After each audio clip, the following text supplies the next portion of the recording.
Hey, how's it going? So I just want to explain this particular bucket. So this was the bucket that I use when I'm doing any cutting. I always make sure that I have at least 6 of these in here. I work with a lot of different volunteer groups. I find that 6 is a sweet spot where there's not too many buckets that are being used where we end up wasting a bunch of paint. So I got these 6. I always recommend this one in particular because it fits your hand in here. So if I'm working for 8 hours, my hand is still gonna be good, as opposed to having, I don't know, like a different type of container where I gotta put my hand at the bottom. So I don't get fatigued when I'm using this particular bucket. And of course it can operate whether I'm left or right-handed. I never paint directly inside of the buckets or the pails. I always put a liner inside of it, right? A lot of times I see guys, they'll paint right in here, especially DIYers, and at the end of the day, they're mad about the quality that they're getting because now they got a whole bunch of this in there, and if they want to do a different color, now they got to put this in a sink and then get all this paint and stuff. So instead of dealing with any of that, I always recommend putting a liner in. If I'm done with painting at the end of the day, then I just throw this out.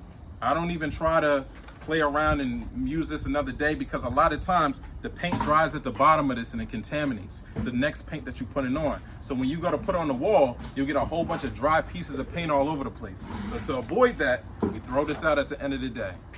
All right. Another thing I do, I use these paintbrush covers. This saves me a whole bunch of time at the end of the projects and at the beginning of the projects. I clean the paintbrushes so that I don't have any paint on my bristles. And I always try to get this metal as clean as possible again. That way I can always use the same paintbrush.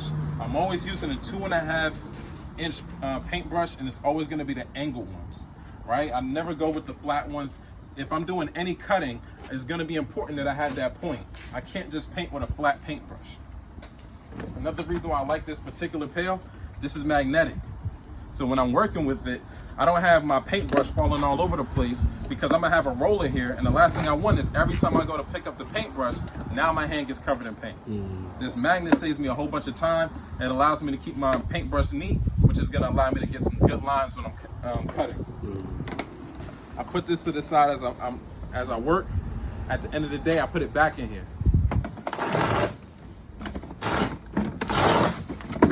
If I'm rolling, I always make sure that I have 1/8 of an inch on my nap. I don't want anything thicker than that. And I don't even think they have anything thinner than this. One of the downsides of it being so thin, and the nap is just explaining the length of the hairs. The downside is I'm gonna have to dip this inside my roller frequently in order for me to get paint on it, because the hairs don't have the same capacity if I went with a 1/2 inch or 3/4 of an inch. The good thing is, because of how small the hairs are, when it's pulling off the wall, you don't end up seeing the lines that are dragging that you'll see if you got a 1/2 inch or a 3/4 of an inch nap. So you get a more smooth looking texture on your walls when you use the 3/8 inch nap as opposed to the 1/2 inch. And then I'll just show you what that roller looks like. I use these. Most of the products that you see that I'm using, they're Wooster products. I like to use this one. I find that you get an even distribution of weight with this handle. You always want to make sure that these things are spinning freely. This isn't spinning nearly as freely as I would like, because once I start going over my walls, I don't want this thing dragging. If this thing got a whole bunch of paint on this end, this thing is just gonna slide on the walls, and it's gonna defeat the whole purpose of me using this. The reason why I'm using this is to get rid of the texture that's produced by the paintbrush. So if I'm using this and this is sliding on the wall, then I'm gonna get that same texture all over the walls. I'm trying to avoid that. When I have my paintbrush, this is my setup. I have this sitting on the edge right here. I don't let this sit in the bottom. I fill this up to 1 inch. Once this gets down to 1/4 of an inch, I fill it back up. I never let it get to the point where I could read Wooster at the bottom. If it gets to that point, that means that I don't have enough paint in there. And on top of that, that means that that bottom layer is gonna start drying, which is gonna increase the amount of contamination that I get. All right, so to avoid that altogether, I try to make sure that I keep 1/4 of an inch, and then an inch as the highest that I'm willing to go, because I don't want to go so high that I'm now touching the bottom of this roller, and every time I go to lift it up, there's a whole bunch of paint dripping all over the place. Another thing I want to point out is when you are using this roller, you don't go up and down. You go just down, you lift up, down, and you lift up. When you go up and down like this, you start to pull the paint from the bottom, and it sits at the top right here, once again, it's another thing that ends up drying in the line. But also what happens is when you go to lift it up, you're gonna have paint dripping all over the place. So by only going in the downward motion, when you're loading and unloading your paintbrush, then you can always get a smooth texture across this where it's an even distribution. If I had a whole bunch, if I rolled it up and down like this, and then I went to lift it, I would have a whole bunch of paint sitting on one end and all the rest would still be dry. All right, so this is my setup. Most of the time with the quantity of paint that I'm doing, I usually use this.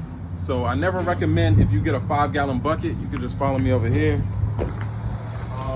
If I got a 5-gallon bucket, I never just paint directly out of the edges. And I'll just show you this one in particular, right? So this is some eggshell that we got.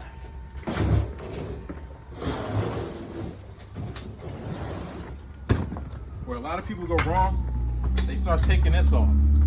The last thing you want to do is take this off. The moment you start taking this off, then you increase your chances of the paint dripping all over the place when you go to pour it. And then on top of that, there's a strong chance that you don't put this lid back on properly at the end of the day.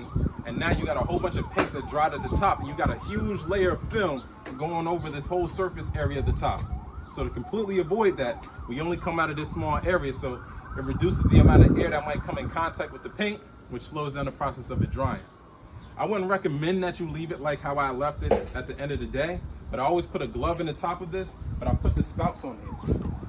So when I'm pouring out of this, a lot of people, they'll just like take the top off and then they'll pour like this, but this little area right here starts to fill up with paint if you do that. And then every time you go to paint, as you can see, there's a whole bunch of dust that's already in here. So imagine what it's like when you got paint and dust and you go to wipe on your walls. You get a whole bunch of contamination in your walls. So something like this little nozzle, this helps prevent that from going through as well. And this separates so it comes off in 2 pieces. You might see that I'm wearing these black gloves. I never recommend having any gloves other than these. These are like the dual layer nitrile gloves. So they're thick enough that they don't rip as fast as those blue ones that you see in the hospital, but they're not so thick that you don't have any feeling. It's very important that you have feeling as you work on these type of things. So this is my setup every single time.